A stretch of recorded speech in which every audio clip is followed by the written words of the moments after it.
Hello everyone, welcome to another ODNT Spotlight. I'm your host, Steve DeWinter, and I have with us an wonderfully inventive author who goes beyond, really stretches the limits of what I would even call just an author, and his name is Jeff Buchanan. And he's an award-winning commercial director and film producer who has taken his talents and turned it into something new and unique that is incredibly amazing. I'm so glad to be able to bring this here to ODNT. And the book that he's bringing here to talk about is The Plunge of Icarus, which it's not just a book. It goes beyond that. And to the point where he actually coined a whole new term for it, Cinenovel, that he was able to register trademark for it, Storytelling Reimagined. So let's go ahead and switch on over and let's meet Jeff. Hello, Jeff. Welcome to ODNT. Hey, how you doing, Steve? Thanks for having me on the show. Absolutely. And scrolling around up here, hovering on top of my logo, is some of the work from The Plunge of Icarus. It'll just cycle through. I'm connected onto one of his web pages for that, so we'll be able to see some of the imagery that's happening in the book. But tell us a little bit about Cinenovel. Sure. First of all, boy, what a great platform you have here to actually showcase this. The visuals really come alive here. It's kind of a long story. I'll try to keep it as short as possible. We're not under any time limit, so have fun. Okay. I come out of a long history in the film industry as a film producer, a lighting guy, and then I was directing commercials. But I'd always been in love with literature, always loved reading, loved books. And what happened after a lot of frustration in the film industry, I saw where the film industry was going, the cost of things, and what I had was a brief history of Plunge of Icarus. It was originally a screenplay, and it made the rounds in Hollywood, and everybody loved the screenplay, but I could not get the thing financed because they thought it was too big. Actually, of all the companies that say that, James Cameron's company told me that. They said it was too big. Too big for James Cameron? Exactly. So what happened, I had spent evenings transposing the script into a novel. And then what happened, I thought I didn't want to give up the visuals. And in traffic one day on the coast, I don't know how it happened, I was looking out the ocean and I thought, what can I do where I have total autonomy? And in about 45 minutes stuck in traffic, I dreamt this up. I thought, wonder if we broke down the book like a movie and had a shot list, and then cast it, and then either shot green screen or sets. I just started thinking like a film producer, but I thought, what if we just did stills? So the original idea was to make a hard book, a coffee table book, visual storybook. And we shot the book, very long process of how we broke it down and cast it. And we ended up going with green screen and then shooting background plates. We were at the Frank Lloyd Wright Ennis house. By some stroke of, I don't know how this happened, I got the U.S. Air Force to endorse the book, which gave us complete top secret access to Edwards Air Force Base. Wow. To shoot all of our hangars and backgrounds. So it suddenly ballooned into a much bigger project than I ever imagined. We got a very big feel out of it. But what happened was we were going to call it Cinenovel. I started working on trademarking the name, but what happened, my artist, Jasper Membrana, who is just an absolutely brilliant artist, came in, and we were working on a page one day, and there was, because we shot it like a film, but we were shooting with stills. So in any given position or setup, you have anywhere from 5 to 30 shots of actors acting their scenes. So we had to choose specific emotions for certain frames. Well, on one page, my artist wanted one shot of the Adrestia, the leading lady, and I wanted another one. So he put them back to back and dissolved back and forth so we could see what each one looked like in the page. In that moment, we looked at each other and thought, this is an ebook. This is an interactive ebook. And we suddenly realized we had enough content. So a couple of months into post-production, we completely shifted our focus to, instead of a hard coffee table book, because there was a new thing coming out called the iPad. And we thought, well, let's make this for tablets then. So we started adjusting accordingly. Perhaps what I should have gotten into first was a brief overview of the film, The Plunge of Icarus. I call it near future fiction. I'm a big fan of science fiction, of unusual types of science fiction, not necessarily monsters, things like that. This is Earthbound, and it's in the future where the Isle of Crete has been resurrected as a modern Mount Olympus, and they're an incredibly powerful air force. They're engaged in this never-ending war that doesn't seem to have any reason or explanation. But all of the fighter pilots are raised since birth to believe that they are the new Greek gods. So there are aspects of Greek mythology wound around this, but at the heart of it is really a story about Icarus, the main protagonist, who starts to question the things he's doing. So it's really a metaphorical plunge into a conscience for him about, like, why does this war exist, and why all of this killing, and then laced into that is a very unlikely love story where he falls for one of the nymphs of Olympus, who he confides in. So it kind of touches on multiple levels, but there's also a very serious theme about war. I guess you could certainly, well, I'd be proud to call it an anti-war film, but it definitely is military science fiction, well, and fantasy as well. Right, a military-based anti-war film. There you go. I like that. So, yeah, I should have jumped into the story and tried to sell that a little bit first, because I'm very proud of it. And the whole process, what it's allowed me to do is, it's a lot of fun, but it's also a challenge when you're doing something new like this. I thought, well, certainly people are going to understand this, but it was amazing how many people couldn't wrap their heads around it. Now, fortunately, when I met with the cinematographer and the actors, I did something a director should never do. And I got together with people and I said, look, I know where we need to end up, but I don't know how we're going to get there. Normally, that would be suicide in Hollywood to do that. But instead, right, the actors, the crew, everyone stepped right up and got into that. The fact that we were doing something new and that we were learning something each day about how to make this work. So ultimately, at the end of it, viewers can kind of see, well, they can also go to Amazon and see the sample frames, where basically what we've done is we've blended the text, the literary text, with these frames. And so that was where Jasper Membrano's brilliance really came through, the way that he was able to weave colors emotionally throughout the entire book. Because the book is actually 500 frames, but it's not 500 pages, right, if that makes sense. The book, the manuscript itself would probably be an 80 or a 90 page paperback, but it's spread over 500 frames. So some frames might have as few as, a line, a sentence. Some frames have no text on it at all. Some other frames have maybe 5 or 6 paragraphs. So it's, as I said, it's been an experiment the whole way, and it's been really invigorating. It reinvigorated a part of me that had been lost in film, if that makes sense. Yes. And so this kind of lent a new excitement to things. And I originally, we did this as a one-off. And then what happened, I started realizing that there was a future here. I've met with other authors that they see it, first thing out of their mouth is, wow, I have a book that would look great like this. I'm going, let's talk, So I think there's room for, because when you think about, this is where we start getting into some esoteric stuff about the process of sending a novel, because people can always argue that the whole idea of reading a book is to allow the reader to have their own imagination and their own visuals, which is great and wonderful. But then also I've had a lot of people say, I love that the author gets to bring his visuals to this and give them just enough of a touch of what they were seeing. Because when you think about it, the reader still has to give these people tempo. They still have to give them their voices, so there's still a lot of imagination at work here for the reader. I think in subsequent books, because we will be making subsequent books. There will be sequels. Well, not just sequels, certainly, because, several people, when they read Icarus, they came to me and said, you're going to write a sequel, right? What happens next? So, well, yeah, I actually do have one in the works. But also, I want to work with some other titles, my own titles, as well as some public domain books, and explore this realm, because it's when we were shooting, a friend of mine was the art director, and she came up to me and said, I've never seen you so happy before.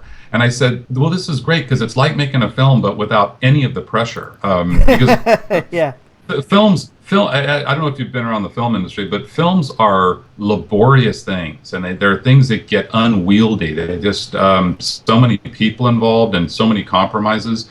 This, because we're not shooting sound, and because you're shooting stills, there's no such thing as a bad take. Also, you can talk to your actors as you're shooting. And now, one thing we did learn very quickly: 80% of all the stills we shot were no good. Oh, really? Because, well, think about when people are forming a word, or they're halfway into a blank. Exactly. So the other thing was we learned very quickly that the actors didn't need to do their scenes because their mouths were open half the time. So by the end of the shoot, we got to where the actors were okay with it. They would just get into position, and I would just walk them through the emotions of the scene. Dun, dun, dun. And so it was getting where we were able to move so fast with the scenes. But I learned a lot about why graphic novels are designed the way they are and why they create compositions the way they do. Because if you shoot these things like a normal film, it can get very bland very quickly. So you really have to start getting into the forced perspectives, and this has led to how we're going to shoot the next ones, which are going to be super forced perspectives with all kinds of strange graphics going on. But for the meantime, I'm here with the Plunge of Icarus, and it's just at the beginning. We've had it for a while, but we've been kind of feeling our way through this, and then of course. I might as well talk about it. I originally went out with the app that has so to make it clear to the viewers that there's an app version for the iPad, which has movement to it. It has fades and dissolves within a frame. So as you're reading, there might be a lighting change, or there'll be a facial expression change, or a straight cut kind of change with music and voiceover behind it. That is available as an app on the iTunes Store exclusively for the iPad. The book we have here with Amazon is a static version of the entire book, which eventually we will get the technology figured out that we will have a Kindle version with all the fades and dissolves, the music, the sonic accompaniment, everything. Once Amazon pulls themselves together and actually creates a really good ebook reader like an iPad. Well, I'm kind of new to the Kindle. I really like, I'm amazed at the screens all of these things have, are just absolutely stunningly gorgeous. It's fun to be doing something that the technology is catching up to what we're doing, because these things are very big files. They're very photo heavy. But even when we started this process some time ago, the idea of having even like a 1 gigabyte file on something was considered just unheard of. And now we're getting to where 2 and 3 and 4 gigs is really nothing. And so I think in the coming years, you're gonna see all kinds of different file sizes. But the thing with the Plunge of Icarus, I started to say that originally we were going to do it as a one-off, and then I just fell in love with the genre and what I think we can do with it. I know what I was going to comment on was when we originally released it on iPad, we were shut down by Apple for 28 frames of nudity, very light nudity, very tasteful nudity. Out of 500 frames, 28 frames, we were considered objectionable material. So if readers were to go to the Kindle version, they will see it completely uncensored, but it's static. The ones with the fades and the dissolves, the Apple version, has 28 frames that are all obscured. As an artist, I'm sorry? They're pixelated? We had to go in and just keep obscuring it. We kept resubmitting. They kept saying, nope, nope, nope. And then finally, when they said, okay, it was so obscured, you can't even make out what it is. Wow. So as an artist, it felt really strange because I didn't feel like it was vulgar in any way. I felt like it was very tasteful nudity that worked into the aspects of the story. And so it really, you read about that all the time, about people being censored. And oh no, we lost him. Yeah. Oh, we lost you. Are you still there? I'm here. I have sound, but I don't have. There's video back. Haha. But I don't have you. I just have I have a still photo of you. Oh, you have a still photo of me? Yeah. That may have been my connection. Does that happen once in a while? Every now and then. Okay. Things like that happen. Hey, that's technology for it. Well, I'll just keep talking then. So All right. Well, I can see you. I have full video and audio, so we're back to good. okay. Um, but I can't talk enough about the excitement of being able to work in literature. Something well, one thing I've always said about film is that you lose that poetry of the written word. And what I love about cine novel is you get to let an author have his or her entire manuscript and the way that they presented their words, the poetry and the cadence of those words.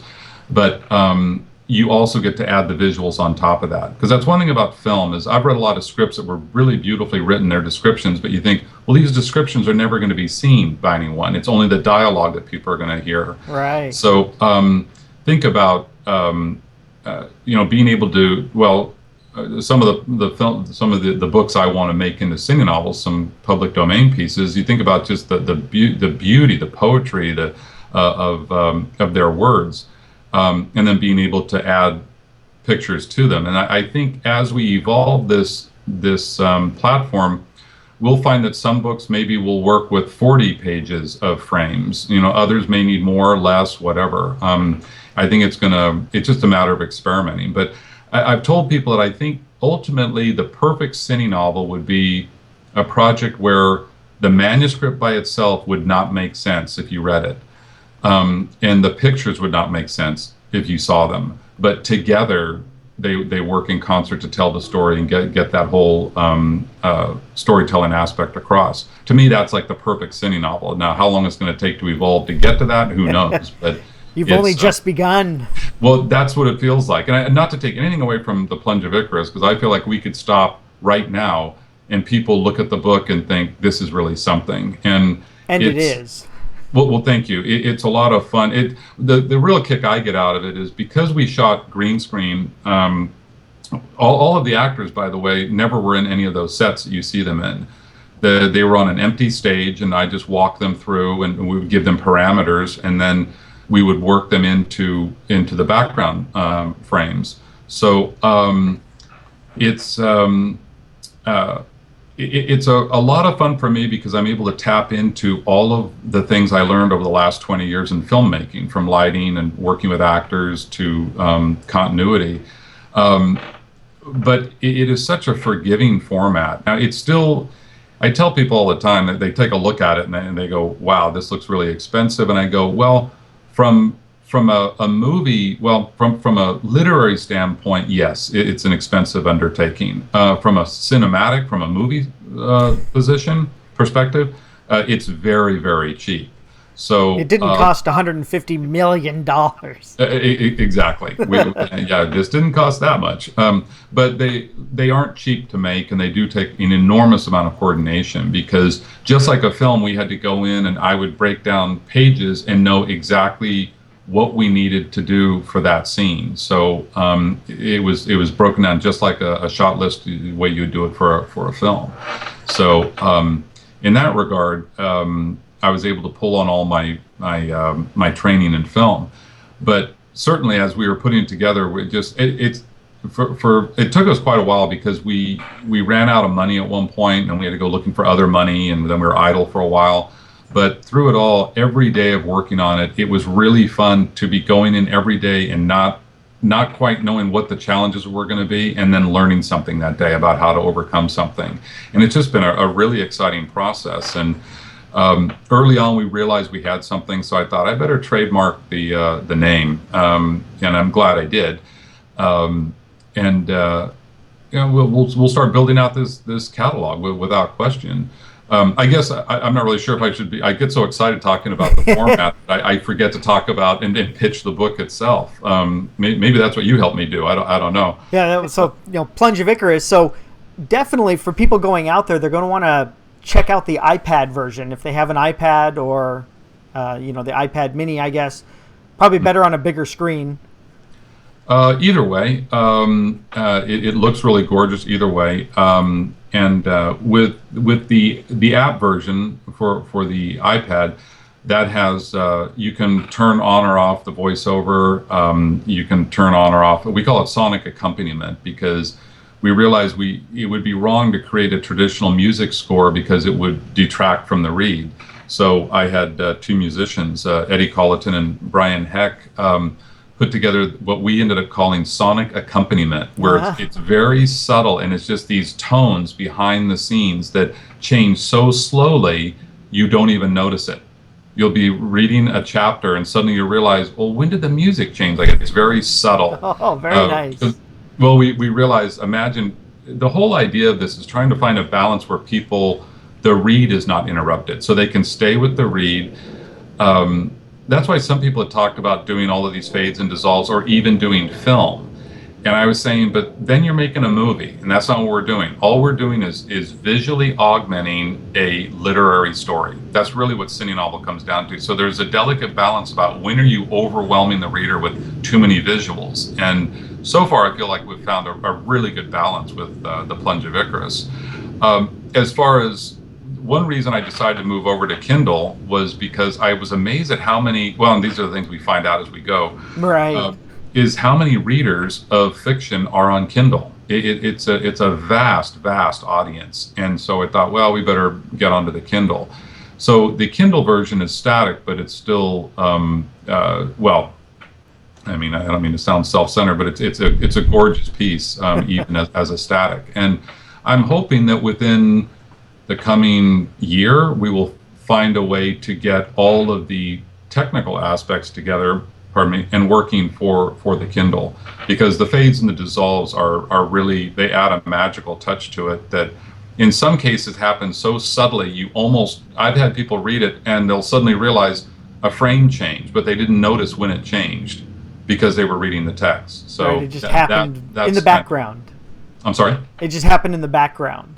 Which is ultimately what it should be. It shouldn't draw attention to itself. So I always tell people that cine novel, first and foremost, is a literary company. There's no question that is what our goal is. And the other thing is, we feel like because we're not at the mercy of like a film to go out and have to try to have big hot box office weekends, that this is an opportunity to do really dangerous and really exploitative content, because yes, they're expensive to a certain degree, but they're nowhere near as expensive as a film. So there's a lot more room to experiment with stories, with lengths of story. I think short stories will probably work in this format really beautifully.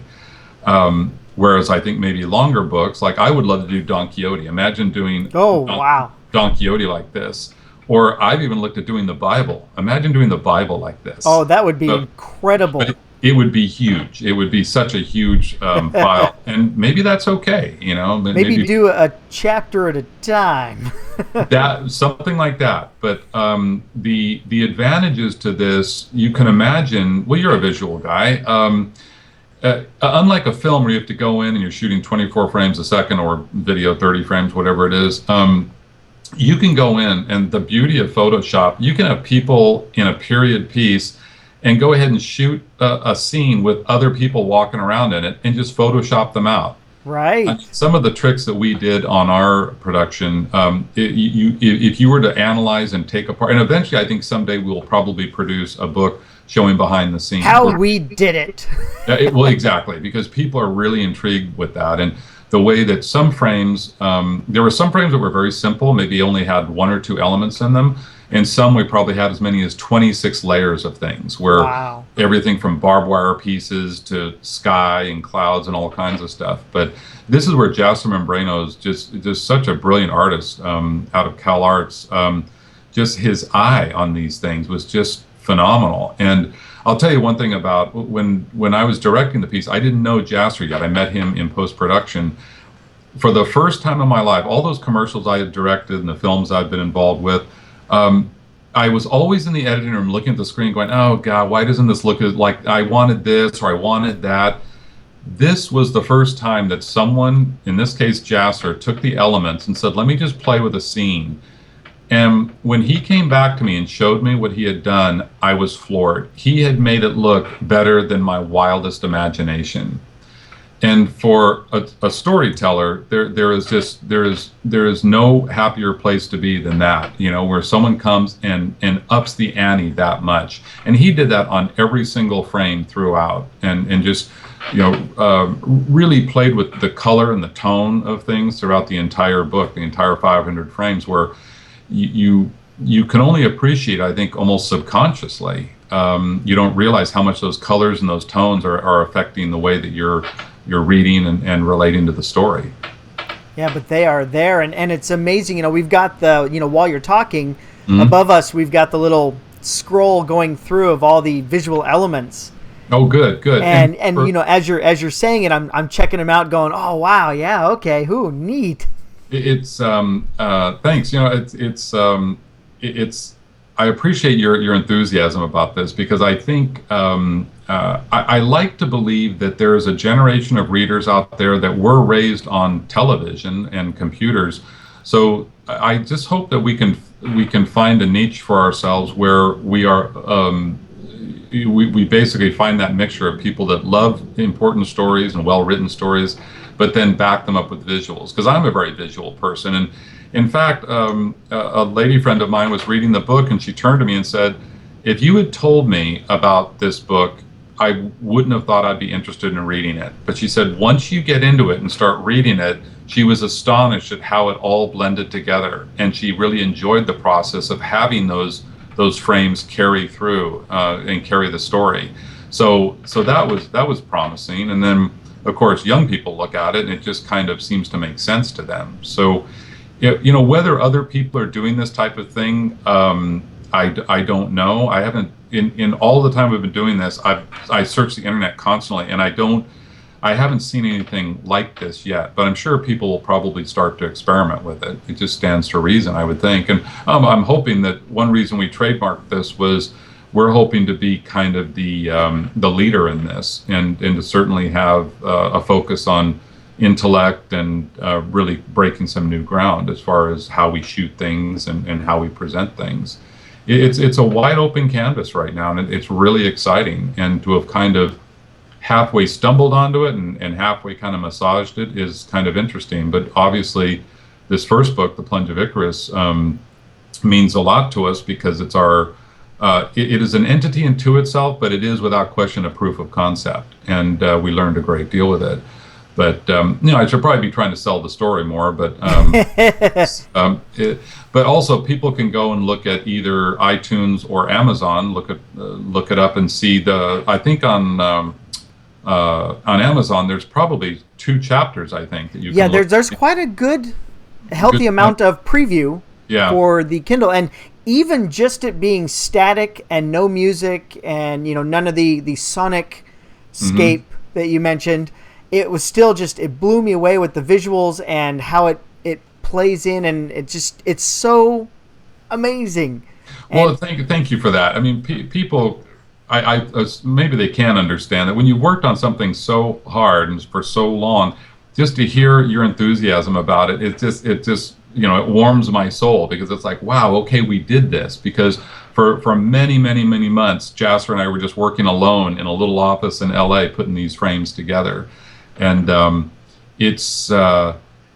already several people have spoken to us about, can we do this for other people? And we were saying, well, yeah, we could. We could be a service provider for people to bring their books out. It's, you can see you've looked at it enough that you can see it's pretty wide open what you can do with this, whether we're talking children's books or, basically, the sky's the limit on this stuff. So it's a matter of just getting started and getting ramped up here. And it's been now it comes down to a matter of marketing and promoting, which is this is why this is wonderful for people to be able to see this. I've learned a great deal about how many readers are out there and how many people are eager for this kind of thing, and also how many tablet systems are out there as well. So, because you've got Kobo in Europe, you've got, it's just, I think it's going to be a huge market. It's already a huge market now. I think it's only going to get bigger. Yeah, it's only going to get bigger, and also everyone's phone in their pocket. Yeah. There it is. This is something we were looking at. We were on a what's it called, the subway thing in LA, and Jasser nudged me and said, "Look around." He said, "Every single person was on a phone with an earpiece." And we thought maybe we should do a version of Plunge of Icarus without any text on it, just for the phone, and then just have the voiceover, so you can just look, because even small like that, those screens are so beautiful. The degree of detail, and even a small phone is absolutely amazing. So it's fun to look at. It's almost a little overwhelming how many options there are and where we can go with this. Right. How do you keep yourself contained to something that you can actually manage? Yeah, and put out something good. And then here we are with this distribution network of Amazon, where you can reach the world with it. It's just a matter of how do you, well, I mean, I guess we're doing it. We're slowly getting people aware of it, and and want to certainly exploit the Plunge of Icarus, but like I said, the platform itself, I think, is pretty amazing. And it's I guess it's been kind of I knew where I was going with it originally, but it's turned out so much more provocative, I guess, than what I'd originally imagined. So like I said, we're learning all the time, and eager to get on to the next one. But certainly, let's make Plunge of Icarus a big bestseller first, huh? Right, and showcase the technology, because I would think you have the hump of predisposed expectations that, oh, this is just a graphic novel with actors taken in scenes instead of drawn by somebody, but it's not that. It's so much more than that. Well, interesting you would say that. Early on, when I was, before any frames had been shot, and I was trying to explain it to people, I kept saying graphic novel, and people would kind of go, oh, okay, graphic novel, got it. And then it didn't matter what you said after that. They in their mind, it was like they had it broken out. So I realized, okay, I can't use the term graphic novel to describe this. So that's why I came up with cine novel. So the rule on the set that everybody understood was that they could never utter the words graphic novel. It's cine taboo. Novel. So the other thing was that people were amazed that we actually use actors, because there's no way you can get around a true human face, no matter how good of an artist you are. There are just elements about photography and a human that you just can't reproduce. And for me, it was great because I was able to work with the actors, and so just the humanness of it all, of actually having people. Time will tell. I think that. Well, as I said, I haven't seen anyone else doing this. It was just kind of a natural step for me after my film background and having written this book. No, it's been a lot of fun, and as I said, the sky's the limit. But one of the books I'm starting to break down now is Joseph Conrad's Heart of Darkness, to do in this format. So that we've talked about going to Africa and trying to get as close to Congo as possible. To actually shoot in those locations. But you can imagine the fades and dissolves of how you could slowly draw a reader upstream with something like that, upriver. It'd be pretty haunting. And one of my favorite books of all time. So that would be amazing. Yeah. And, when I sit there and I look at, what you have, just on the website, and looking at the things for just the Kindle. Mm-hmm. And I know that Kindle also has apps in their Android type store. So, I know you did a iOS version of it for the Apple, for the iPad, but Kindle also for the large, the full color app thing, they run Android apps.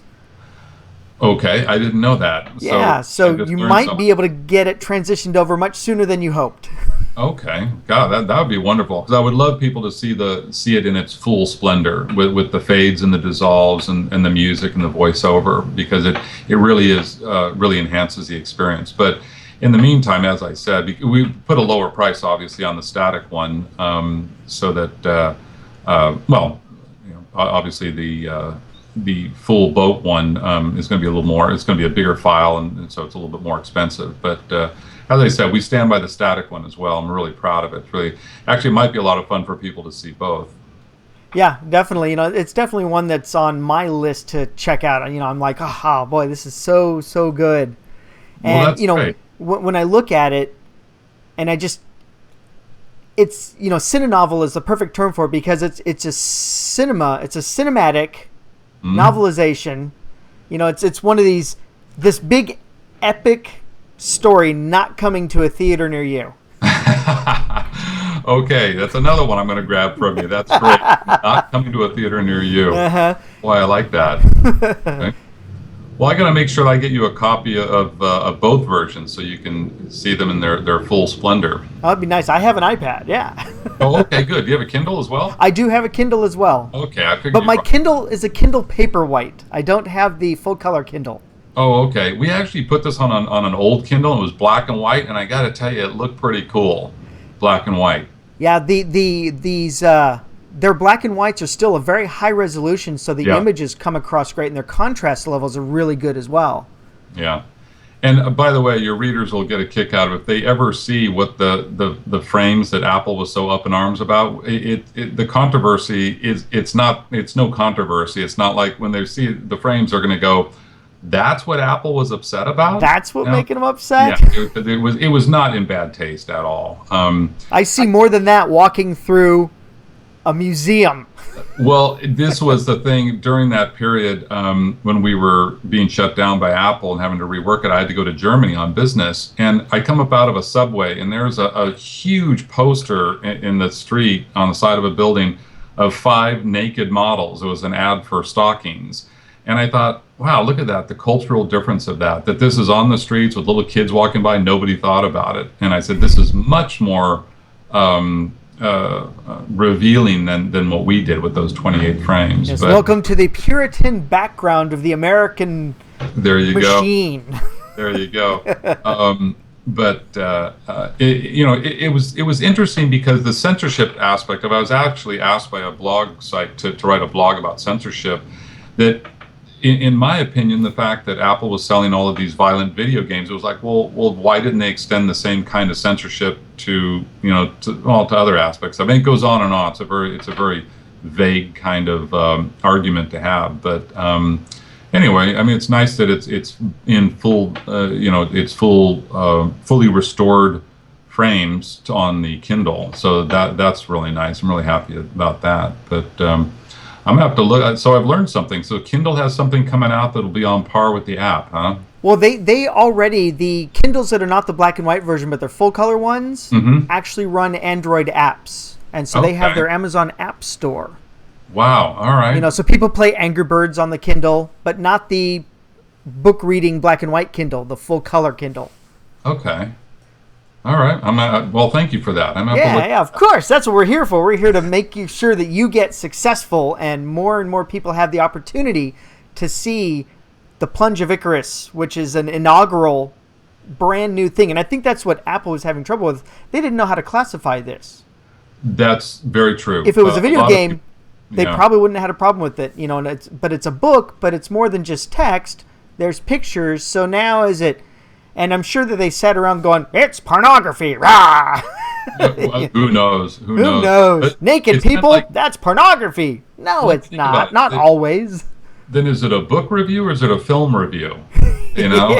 Who knows? But I think the real magic of this is I started getting carried away thinking, like, wouldn't it be great to approach Stephen King and say, hey, Mr. King, do you want to direct one of your books as a city novel?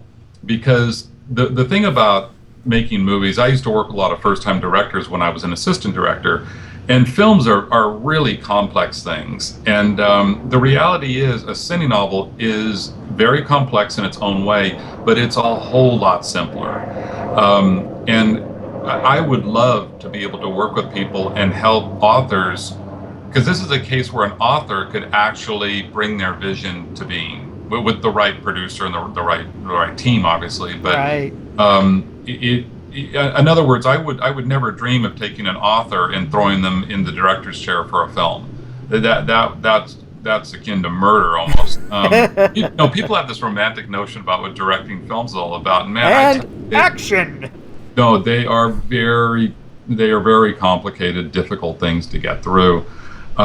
Whereas a cine novel, you sit somebody down and an author could actually start to, how fun to get inside an author's head, and in addition to their words, let them paint pictures about what they had intended. So it's exciting to think about that. it's I always joke that Cine Novel was my rebellion against Hollywood because I've been trying for so long to get films made, and I was making the mistake of trying to make films about Don Quixote and Chopin, and Hollywood just didn't want to hear that. And They're like, where's the explosions? more or less, yeah. So this opens up a whole new realm where I think the trick to Cine Novel, what I've told the few partners I have on it, is that instead of going with lowbrow or lowest common denominator, is no, we need to experiment with the most thrilling kind of intellectual properties out there, because we aren't as beholden to having to have successes as a film is. So, because what I'm really intrigued by is that over the entire world, how many passionate readers there are out there. People may not be reading as much as they used to, but there's still a lot of people that are just mad about books, and that is something I've come to realize doing this project and starting to spend more time with authors, people like you, writers, publishers, and I realize there's this vibrant world out there of words on paper that is alive and well. Yeah, people still want their entertainment in any form. Exactly. I love movies, but I still love reading. Yeah, that's where I am with it all. So that's why being able to mix the two genres is pretty exciting, actually.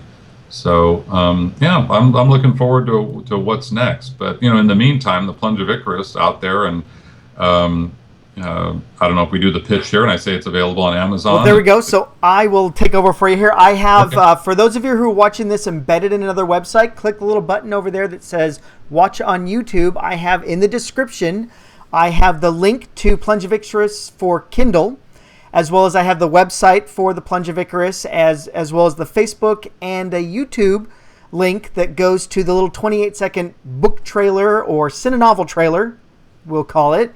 Excellent, and thanks. pretty much it gives you a quick glimpse of what to expect from the Plunge of Icarus.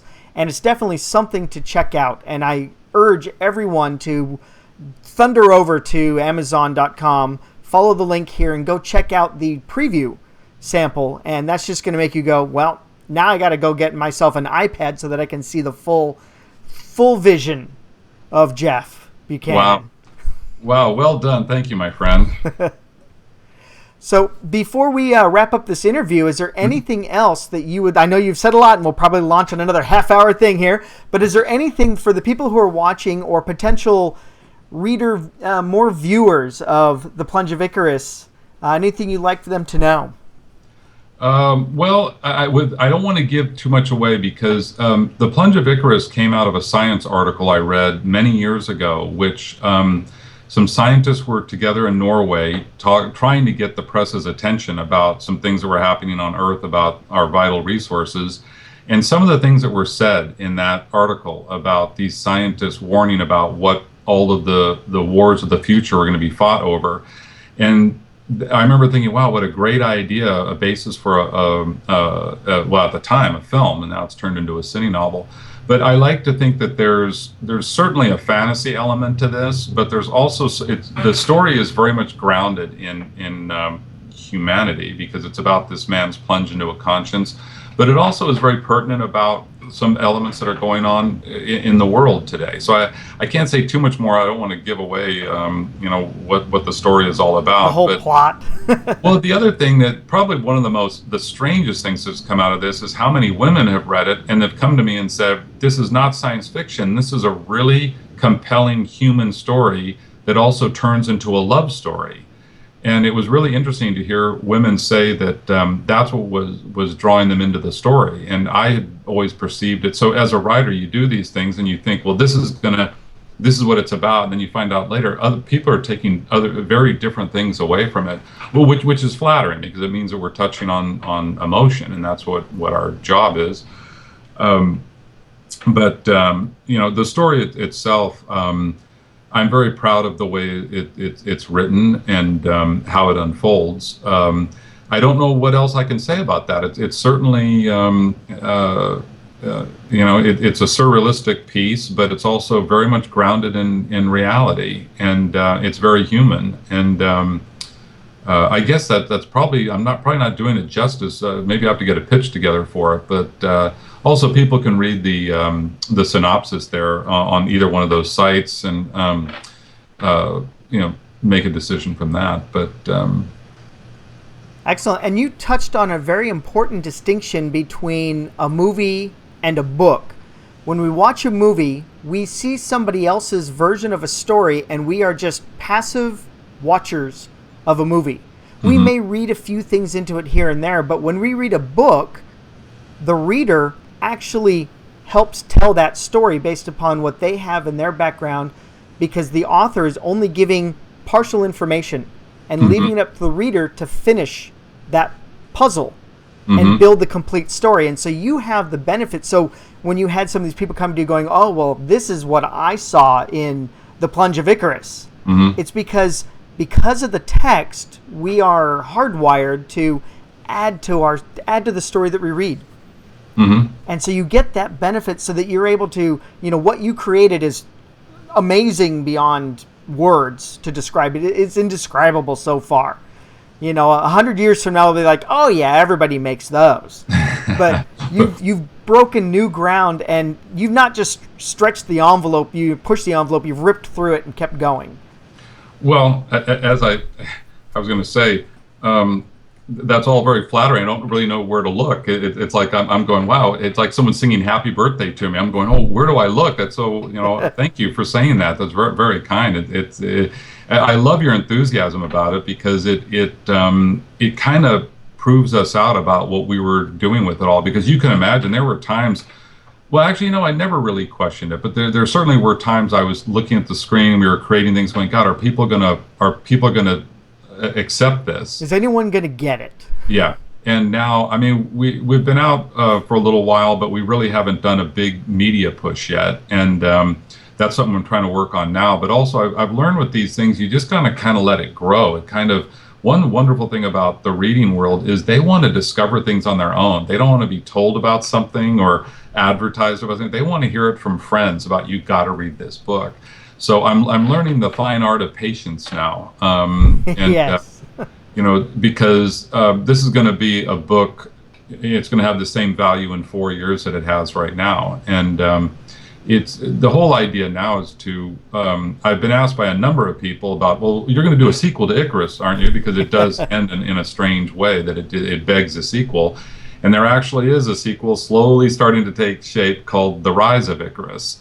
And so we've started to discuss that. But ultimately, within a year or two, I want to start having, I want to have an entire catalog of books. And we'll have different divisions. We'll have classics, we'll have children's, we'll have shorts, we'll have long pieces. As I said, Don Quixote or the Bible. I mean, it's pretty exciting to think about it, about what we can do with this. So yeah, you've created a new medium for all the classics to be rewritten in. Well, you know what? Glad you said that. A professor friend of mine, retired.